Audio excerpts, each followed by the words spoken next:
I'm founder and also managing director of Goody Technologies in Prague.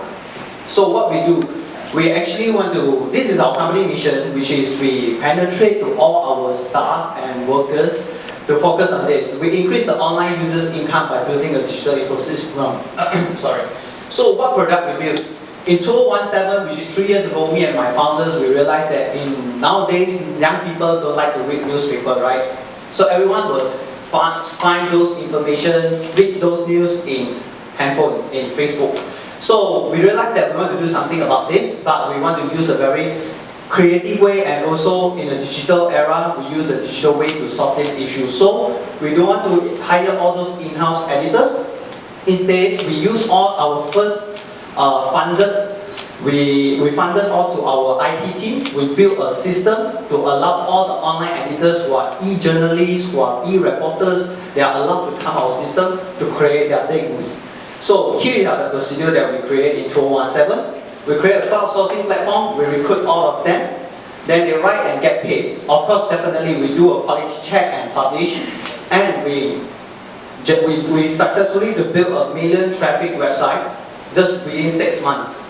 So in 2017, Goody25 is one of the very famous Chinese media platform, which is we got only 15 million traffic. If you don't know the numbers, I can give you like the star.com.my. They are 21 million, but they target in all Malaysians and they are English content. But we are only focused on Chinese content. At that time, we did have 15 million. And this is our editors platform. They can manage their contents, publish their contents, and also monitor their earning. So in 2018, we realized that all the digital budget is already moving from traditional market. TVCs no longer can get all those advertising budget. So we want to do something, but we don't want to like usual practice as in our first year. We don't want to like sell our articles or sell our content only, but we build a digital ad agency, which is consult those traditional and big brands how to monetize and how to advertise on digital through Facebook, YouTube, and especially those media like Goody25. So this is how we build in 2018. So in 2019, since we already built a digital ad agency, Goody25 is no longer enough to serve our users, because some of them they want English platform, they want YouTube ads, they want more programmatic ads.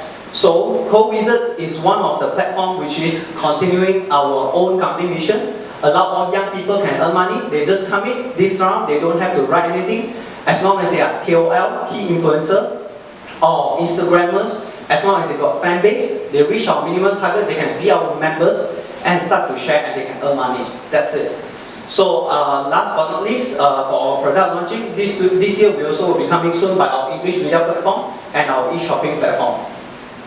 So here is some of the statistics that we're having now. Goody monthly we have traffic about 15 million, and now we have over 1,000 online editors, and we now already export to 24 types of ads services in digital, and we have over 1,000 KOL, which is Instagrammers, Facebook page managers. They already allowed to in. And some of the highlights that I would like to highlight, which is those users, they're in our platform, let's say they manage 10 pages or they got a lot of fan base, they just through our system, we call it Order technology, they just one button, we can shoot to all their platform. And also we can one shot gather back all the data without manually collect. And here is our revenue since 2017. First year we did 1.5 million, and we raised our fund through Crowdo, which is a crowdsourcing platform about 300,000. And 2018, we stopped 1 year, we focused on operation and build our middle management, and we achieved 2.5 million. And this year, we will aim to hit another 4.5 million. And now we're still very on track, and we already doubled up our January until June revenue. Now we got about 3 million something. So this is our platform, and currently in 2019, we already pre-live on Pitching. So if you're interested, you can just ask me more. Here is some of our investment criteria.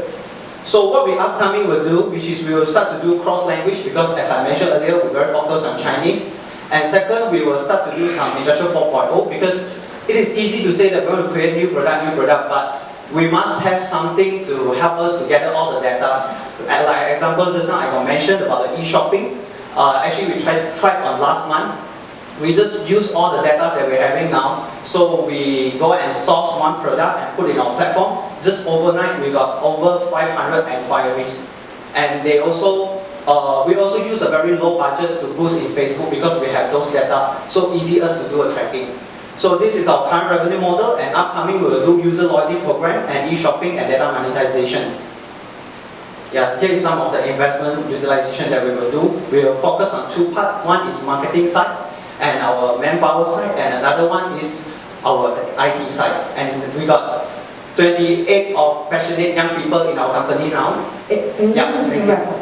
Thanks, Aaron. That's very impressive. Two questions. You mentioned your website ranking is 12. Is that global? Yep, no, it's based on Malaysia, top in Malaysia. Okay. Based on Alexa ranking. And that's specifically for across any e-commerce sites, or? Yep. But that 12 is our highest. Currently, we slightly dropped a bit to 25 due to last month we just changed our layout. So there's some technical issue to drag us down to 25. But we just right behind Instagram where we're highest. So I like everything you say, except for I'm confused. Why are you going to e-shopping? Okay. How does that fit into your business strategy?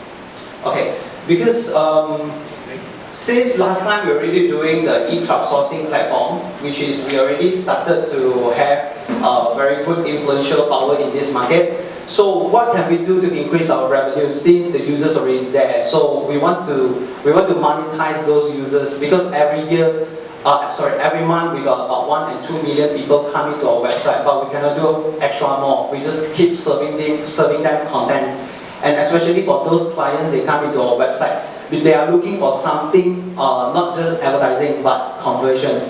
So I think this is also one of the points that inspired our team to keep moving forward for the e-shopping. But the e-shopping is not typically like Lazada, but we will still use digital ads oriented to manage it. Like how you advertise from A to Z, from Goody, advertise. GoBees will help you to distribute all channels, and we do a very good conversion in your sales. I'm struggling to understand what exactly is the differentiator for your product compared to your competitor. Okay, because as we can see for currently our competitors is all those traditional media. So they're also trying their best to actually moving to digital, like Astro, Media Prima, or the Star.com.my. So what we're trying to do, we want to make sure that our business foundation is based on IT, which is using tech, because we cut a lot of costs compared to them. We are achieving similar traffic compared to them, but we are using a very lesser people in our company, but we are all using e-crowdsource. I understand you're comparing against traditional, but isn't there already digital players in the market already? At this moment in Malaysia, we don't have the platform which is doing all these e-crowdsource. But in Taiwan they have, which is inspired us 2 years ago. We want to do this, but they didn't curate their content, they didn't do quality check. And this is how we're actually successful in Malaysia, because we very curate and make sure all our content is quality. No clickbait, no violence, no sex, all this. I'm curious about your expansion, like going to the English-speaking market and so on. I'm really out of Malaysia or something. Could you tell me a bit more about that, and how you plan to sort of like gather what you've learned and apply it to your new plans? All right. Honestly speaking, because 2 years ago I also been in MBAN teaching, like we are telling people we are IT company, we're going to do something. But honestly, I'm actually quite similar to all the founders who are not IT person.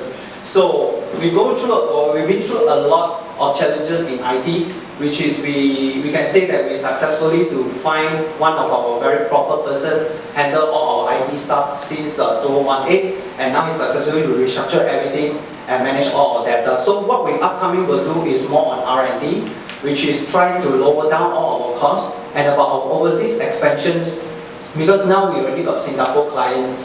So usually for our strategy, we will set up the sales office at there. It's exactly same like KL now, because all our HQ and operation team will be based in Penang. But now KL we also do have an office, but it's just a sales office, which is to handle all our clients' perspective. And yeah, sometimes we will travel to here, some marketers to help them.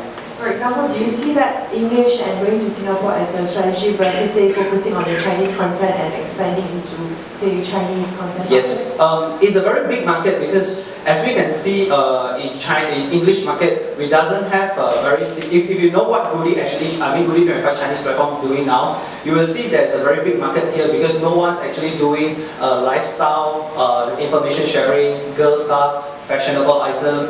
So, which is why we try eShop because we also try to sell one AirPods. It's quite similar to AirPods but built in China. It's not fake item, it's called imports. So as we can see, the market is already there. So we try to target very young people content.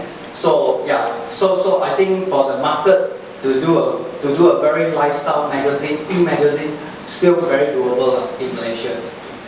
I would bundle you guys as something like Gawker Media, so that you got like Ionine, Gizmodo, Kotaku, except that the content in your case is written by contributors as opposed to article or content creators. Right? Yeah. And earlier you went on about how your team does the curation. So when you guys start to scale and you start looking at content which is non-Chinese, which I believe is your focus right now, how will you make sure the quality of your curation is still maintained? Because you're going to open up the platform to many more content creators, but how would your team of 25 or whatever you're going to expand to be able to cope up to this exponential increase in the content that's coming? Alright, so basically our management style will be separate into two types. One is manual, like use people to actually manage it, and another one is use IT. So for past few years in Chinese platform, we successfully to actually deploy some of the keywords ban and also similar content, all those like your copy and paste, others people copyright issue actually.